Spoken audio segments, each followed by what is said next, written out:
let's play a game. You'll hear some audio bits and you tell me which Metallica songs they are from. Ready? Go!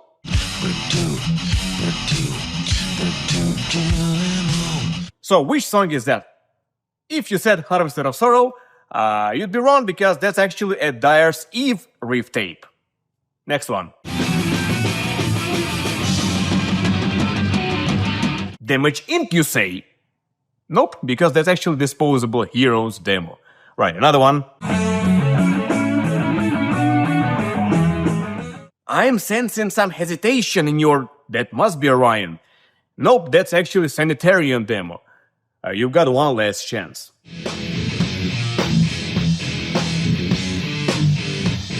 By this point, you probably caught the vibe and did not say Harvester of Sorrow again, because yeah, it's actually Blackened, also an early version of it. So what's going on here? Hi friends, it's Andriy Vasylenko. So usually Metallica writes a song in one swoop. The right riffs find each other naturally and everything clicks almost from the very beginning. But there have been a few occasions when certain ideas just didn't quite fit, were too good to remain just second-tier parts, or both. James Hetfield, the singer and also the guitarist of Metallica, if you know that, first talked about it in the late 90s in The Art of James Hetfield by Arthur Rothfeld. As a side note, that's an awesome book that still holds up. So anyway, here are the Metallica songs that used to be parts of the other Metallica songs.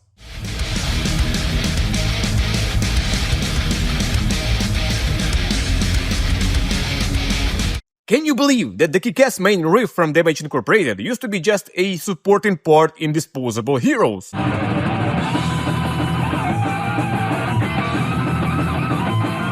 Apparently, at some point during the summer of 1985, the band decided that the final solo section in Disposable Heroes was redundant, but did not throw away. And so James took the catchy lick and made it the main riff, expanded it with the verse, then they incorporated the bridge, which may have been Kirk's, and as the cherry on the top, the Damage, Cliff Burton's cosmic bass intro. And voila! The song that's both ugly and beautiful, emotional and insane at the same time. And we made a whole video about it. Check it out after finishing this one.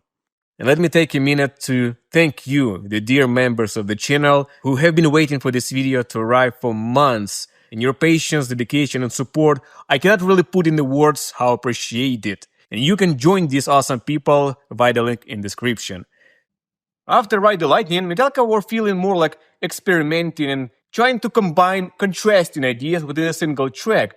Writing songs like Fade to Black, which was a ballad, and an epic instrumental like The Call of Cthulhu may have helped loosen the chains of thrash, which is really constraining genre. Plus, there was this force of nature called Cliff Burton, who had finally found a place to dump all his ideas, and nobody in the band would refuse their most talented and the biggest bandmate in that.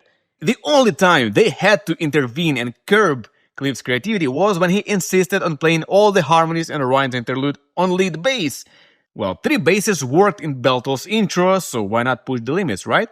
And frankly, it was not called Orion at that stage. In fact, it was still part of another Master of Puppets track, Welcome Home Sanitarium.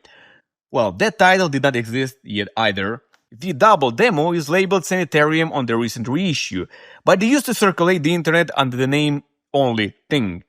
It's essentially Sanitarium in about 90% of its finished form,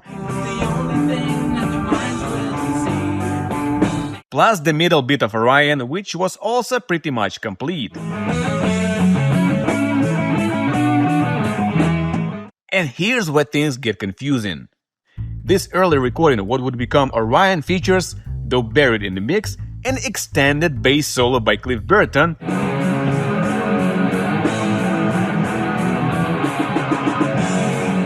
with no Kirk solo yet in sight. According to Kirk Hammett, it was Cliff who borrowed the final section of the guitar solo by Kirk during the recording of Master of Puppets, and Cliff turned it into that explosive little bass passage.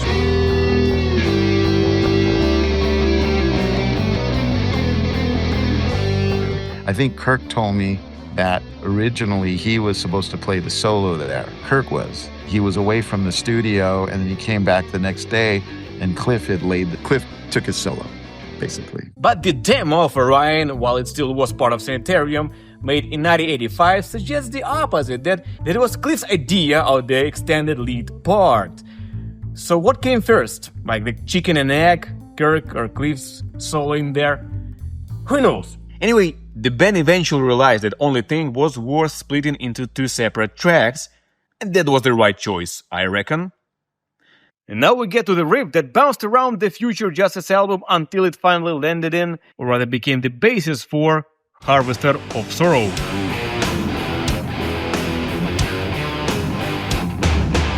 Arguably the heaviest Metallica track of the 80s, and it's also one of their most live-friendly songs.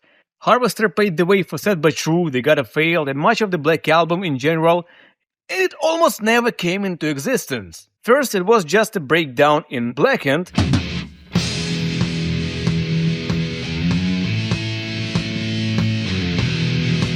and before that, it appeared as a verse riff in Dire Sieve.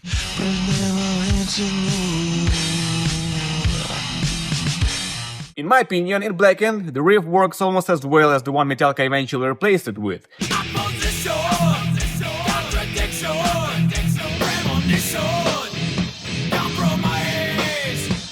So maybe it was the case like James going, "Hey, check this out." And Lars be like, "Well, let's try it in Blackened," and it simply stuck. The part that got replaced was not particularly catchy, but it still had potential, and so the boys took it, came up with a couple extra riffs and made a song around it. And there it went on Justice as... Moreover, one of those emergency riffs may have given birth to yet another Justice track. Can you guess which one?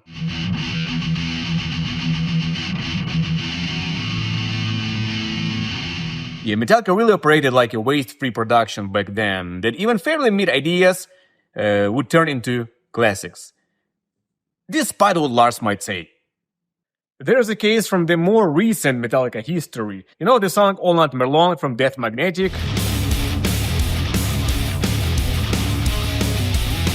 It went through several variations, several genres, before it ended up on Death Magnetic as basically a classic of the modern thrash metal. And some of its bits were featured in a song called The New Song Metallica played live in 2006.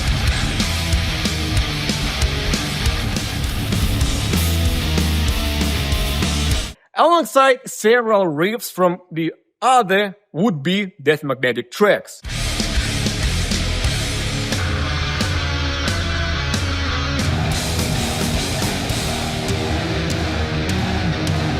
So basically Metallica really tossed around the ideas in that era and made eventually really great songs out of those, real questionable attempts. And besides that, there should be, smaller cases of Metallica swapping not the whole section, but, little ideas on guitar and bass, vocals, drums, etc. If you know such cases, write them in the comments. And if you like this video, you can push that like, support me on Patreon, and you can watch these videos that were mentioned today.